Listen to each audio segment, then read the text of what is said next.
Disappointment. To some, just a word. Or just a feeling. But if you haven't felt disappointment, you better get checked out. Because everybody has to feel it once in their lifetime. Disappointment can be whenever you're trying to make plans and they don't go the way they're supposed to. Or you were trying to buy something and you had finally had enough money to save up for it, and all of a sudden it's not even there. Or you're trying to study for an entrance exam, or you're trying to study for a test you want to get a good grade on.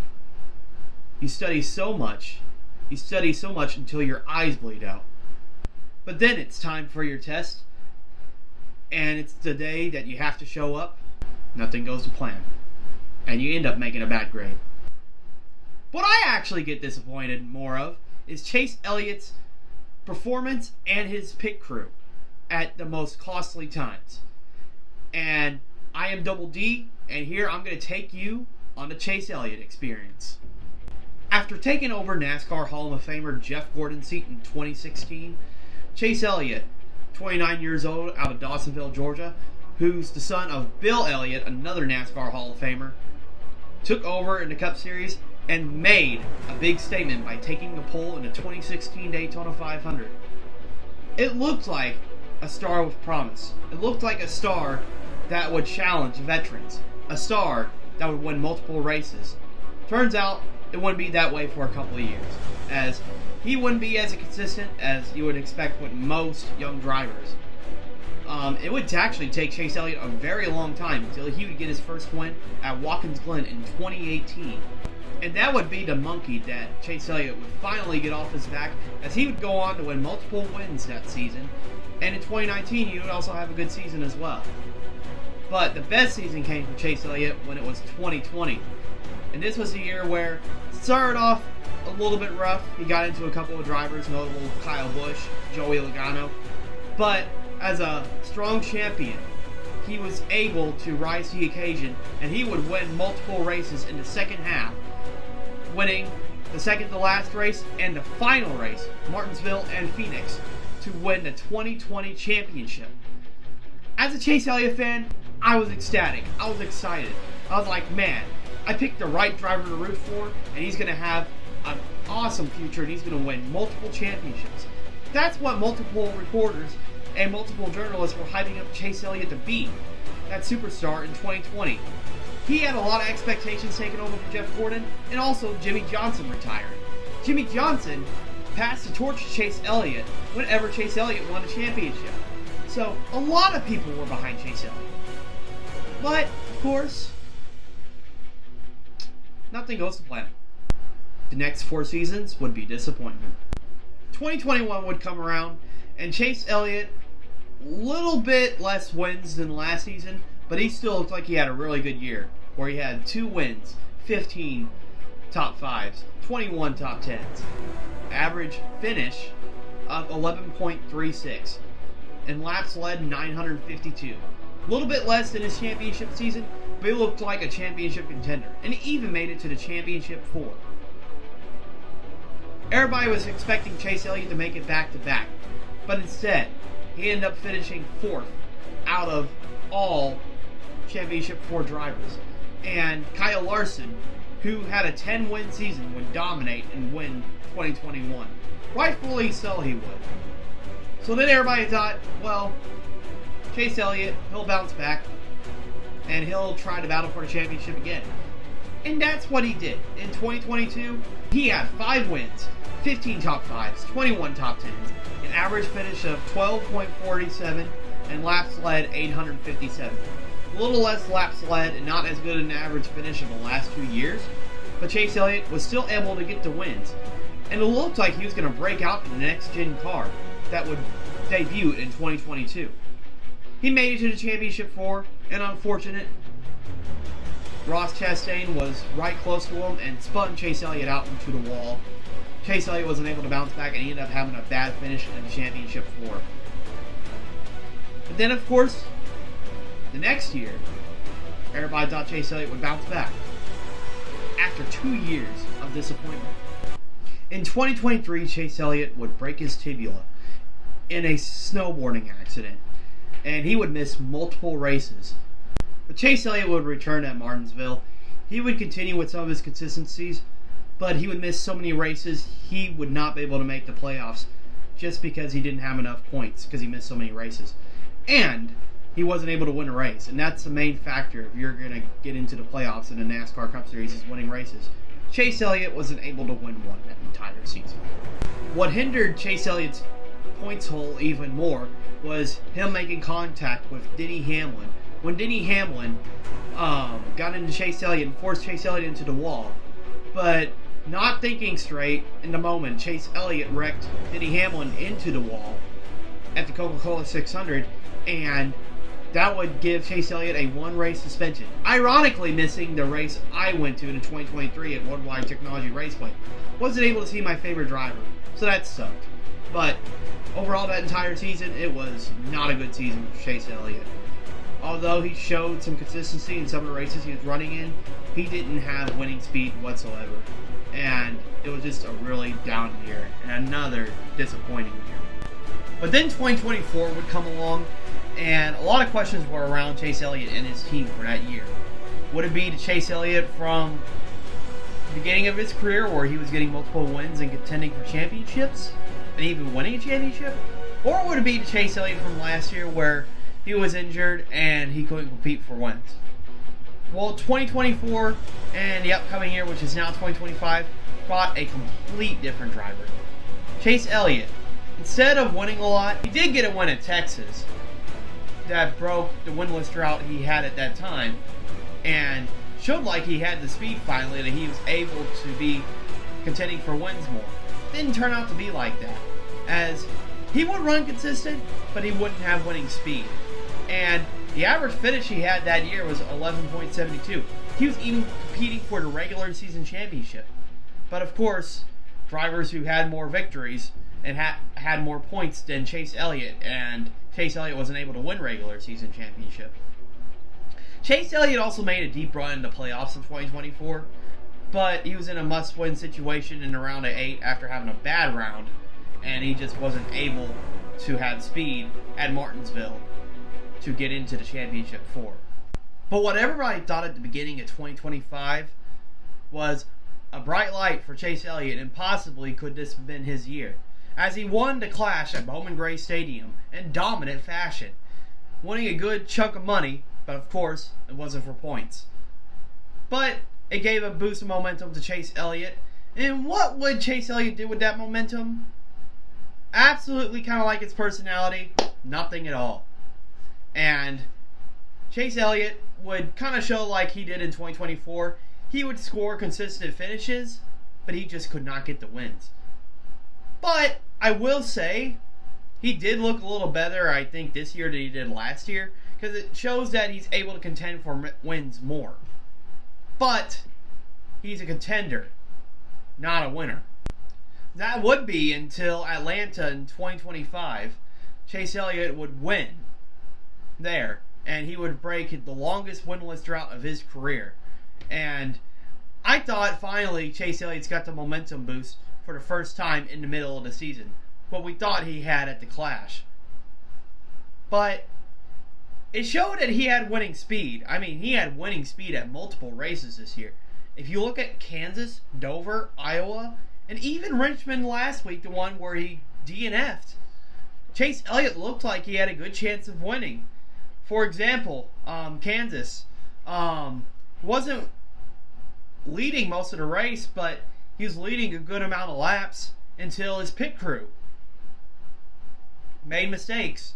And that caused Chase Elliott to go back, and he was only able to finish in the top 15. And then you had Dover, started on pole because of the rain, but he started on pole. Led quite a bit of laps, most rather, and Chase Elliott looked like he was going to have a good car to win. And timely cautions fell in the wrong time for him. But what astonished me after those cautions, Chase Elliott's crew chief, Alan Gustafson, would have Chase Elliott pit for 2 tires. 2 tires at Dover. That's the type of track where your tires really wear. And they are 2 tires are definitely not going to be better than 4. And then you saw Christopher Bell take 4 tires, and Christopher Bell was able to battle Hamlin for the win until Bell spun out himself. But that was a race thrown away because of bad strategy from Alan Gustafson. 7 laps on our tires. The 20 and the 3 in front of you are going to have to pit. So there's only going to be the 11, 5, 48, 24 behind you. The question is, do we want tires or do we want the front row or the lead? I don't know. I'd be a little scared to pit, I think. I agree. That was my thought. I'm good either way. I do feel like the track is tightened up just a tick. Something to think about if we do, but I don't know. I mean, 7 laps front row, track's going to be clean for a little bit. I don't know. We'll be done with their stop by the time we even get on pit road if we do. Yeah. Come on down here. Come on. 5 and line. Just right here. Right side. Right side. 2, 1.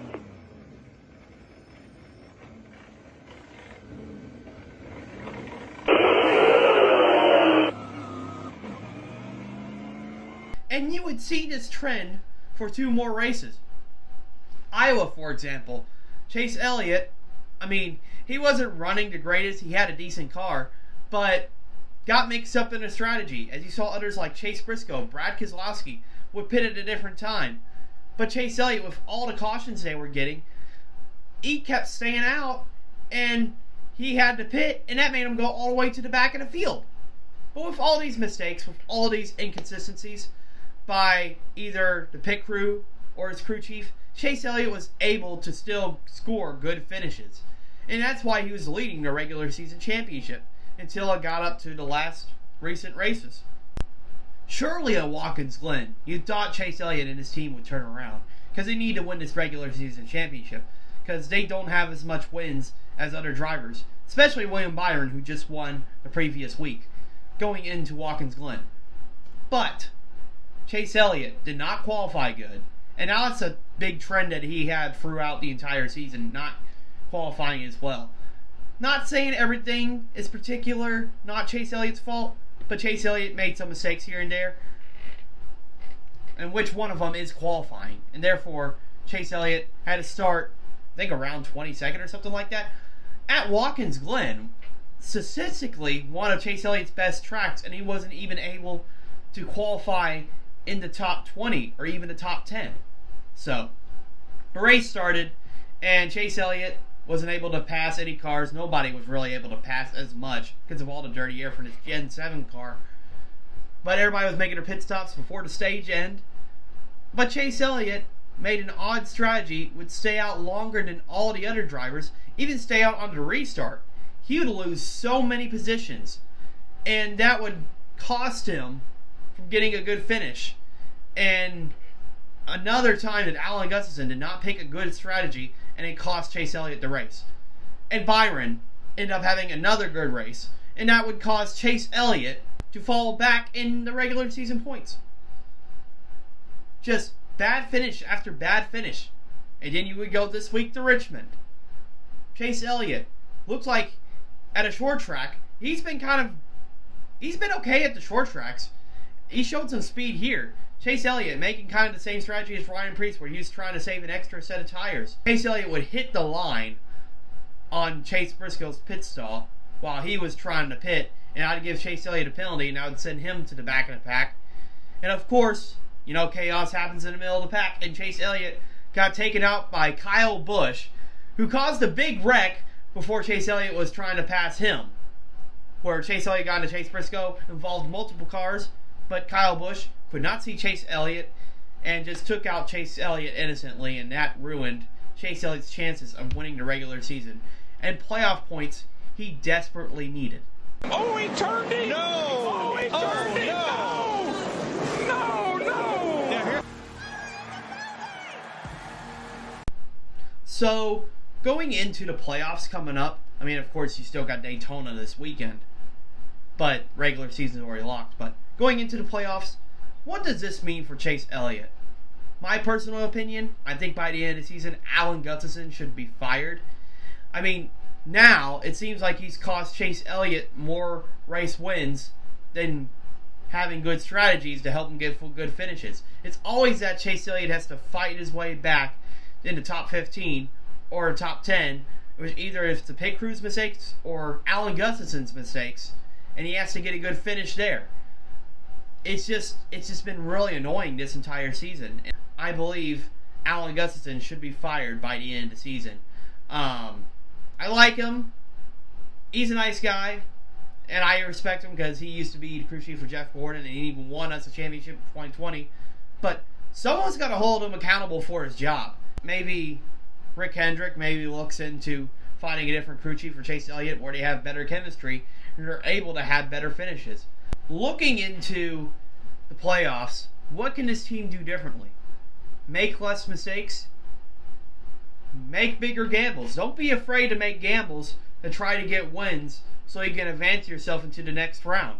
Because you're going to have to do that now since you don't have as much playoff points. But we'll just have to see what goes on. And hopefully Chase Elliott can bounce back from this and win the championship this year.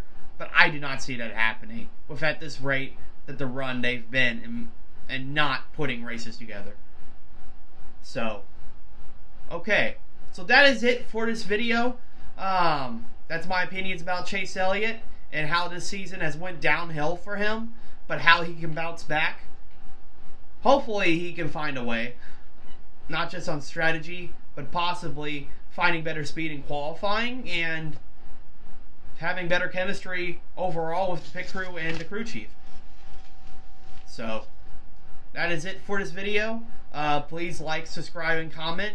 What do you think about Chase Elliott? Is he doing okay, or is he washed, or can he find places to improve? That is it for the video. Thank you for watching. I'll see you guys next for episode 10 of the podcast.